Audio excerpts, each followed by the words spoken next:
I'm glad I saw this again because I was thinking, like, I would want like a flat marker, flat to the ground.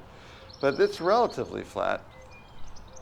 Well, do you want to be buried or cremated? I think buried. I guess I want to be cremated. Do you remember now when you came out here with your mother? You guys would just come out here and over the years in the 50s or 60s? Yeah, well, not after I was married. Just when I was. Oh, when you were younger? Younger, but I've come out here and talked to him.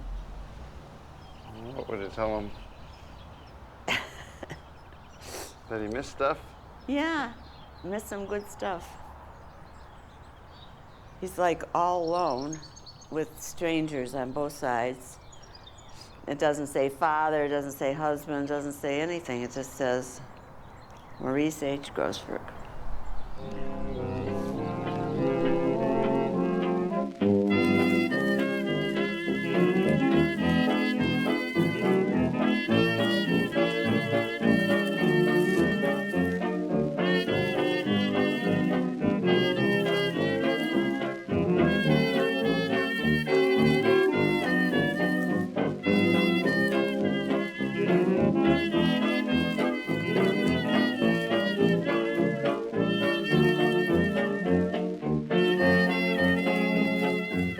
This is the house that I grew up in, and we moved in when I was 2. Your mom and dad? You know, there aren't too many pictures of them. There's only 3 or 4 that I could find. Yes. I think that's unusual. Okay. And then there's this picture, which I think was pretty interesting. He doesn't look very happy there.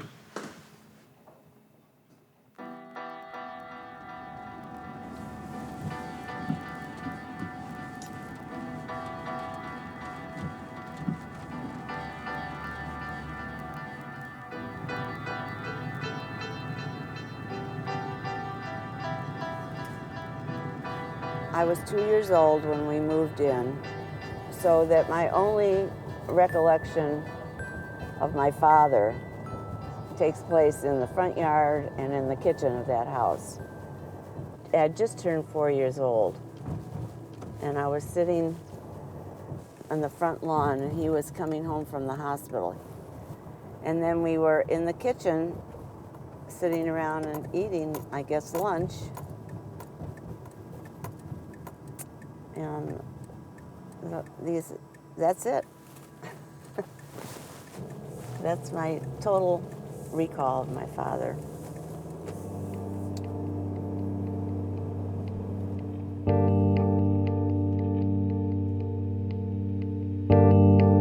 Apparently, he died at night. Nobody told me anything.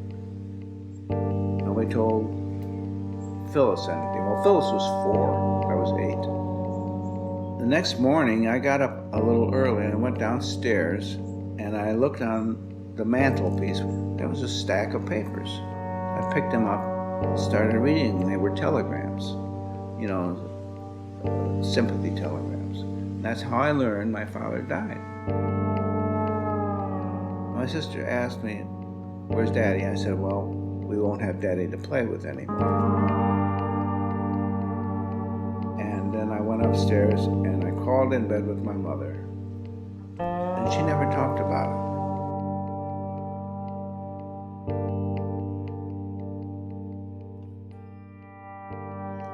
Now, these are Grossbergs here.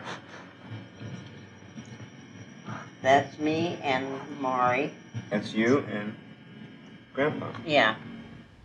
I think I always had, through Grandma Sylvia, an interest in our family. And when we talked about Maury, her husband, I didn't like to bring up the subject because it would seem to upset my mother. I knew he died of a heart attack. And I knew my mother had a lot of emotional baggage, or I guess I just inferred that it would upset Grandma. And just a bell seemed to go off when I was 35 or 38.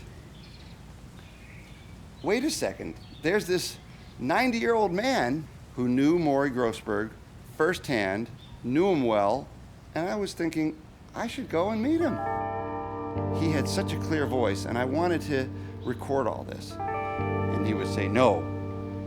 And then he goes, you know, I remember walking in my room, and my mother said, you gotta come down. We have to go over to Maury's house. Something's happened. And it was all frantic.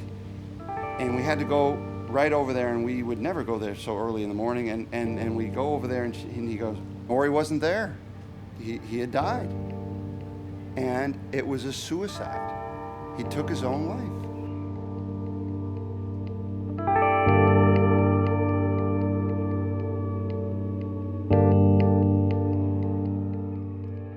He called up and told me about it, and I mean, my jaw just dropped. I couldn't believe it, because we'd all grown up with the belief that my grandfather had died of a heart attack at the age of 43, and so we'd never met him. So we always actually grew up with the knowledge that we had heart disease in our family. So that was a big change. I was relieved to know that it wasn't heart disease that was the threat. It was mental illness. But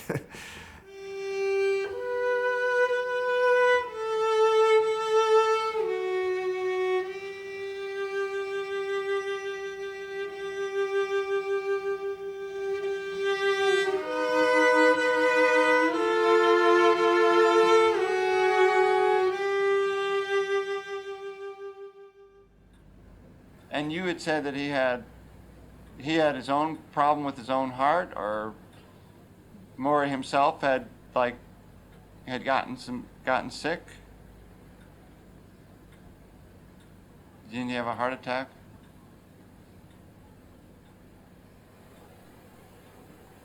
I don't know what you're talking about.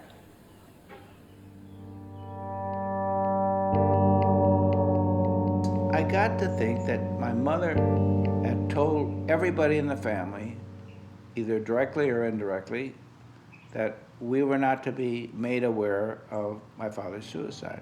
Otherwise, somebody would have told us long ago, don't you think? I think all the family probably got in a room at the time and said, well, we're never going to tell anybody about this. They were really a tight-knit bunch, and I think once they made a pact, they would never go back on it.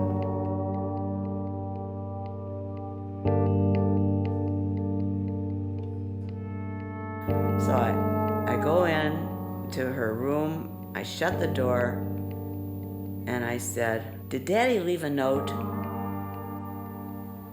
And she was real quiet, and who told you?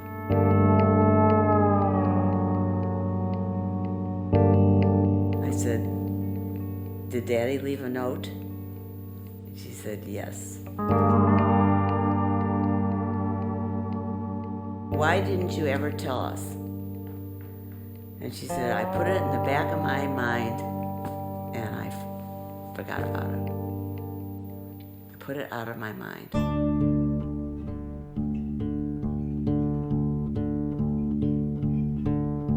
Secrets, to me, are probably the worst part of inter-family relationships, probably interpersonal relationships with anyone. And the more you keep a secret, the more likely it's going to fester somewhere in there.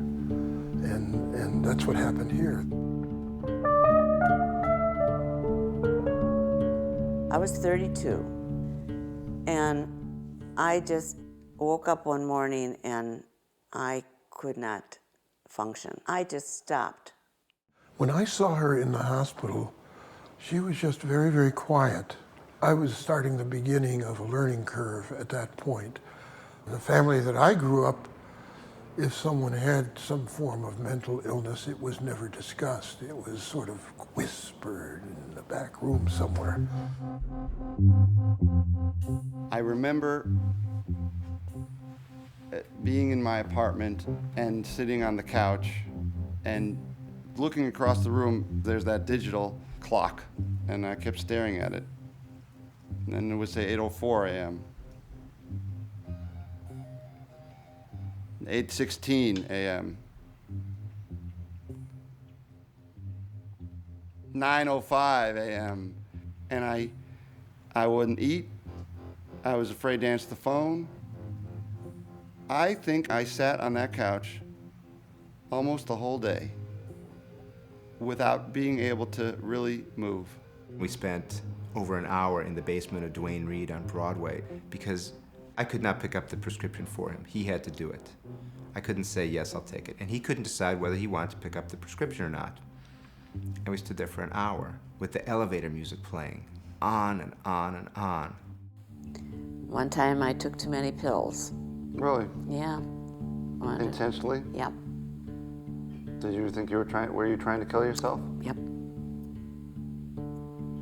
Yeah, I took too many, I think I was on Valium. I don't know, yeah. What was the moment that led you to think, when you were thinking about that, what was going through your mind? It was too hard. Everything was just too hard. I remember having the thought that Maury was a lucky man because he was a doctor. And as a doctor, he knew how to kill himself. And I don't know how. You start thinking about it. How do you do it? And I was angry. I remember being angry and jealous that Maury Grossberg, my grandfather, he was so intelligent and he knew how to kill himself, and I'm not that smart. And then I do remember that I had the sleeping pills. And I was thinking, how many would it take to do it? And if I was a doctor like my grandfather, I would know the answer, and I don't know the answer. And then I didn't do it. I remember going out in the backyard, and it was in the springtime, and I was looking at the backyard. It's beautiful. Oh, everything was so beautiful. Why am I should be so happy. And I was so unhappy. Whereas the most wonderful feeling is I've had like clouds lift off my head. Suddenly I had this realization, I don't have to take the blame for everything that's going wrong in the world. It lifts your head. It is pretty remarkable when you figure those things out. Yeah, yeah. So we did good, right? I think so. Okay. Congratulations. It's a hell of a family. We did fine.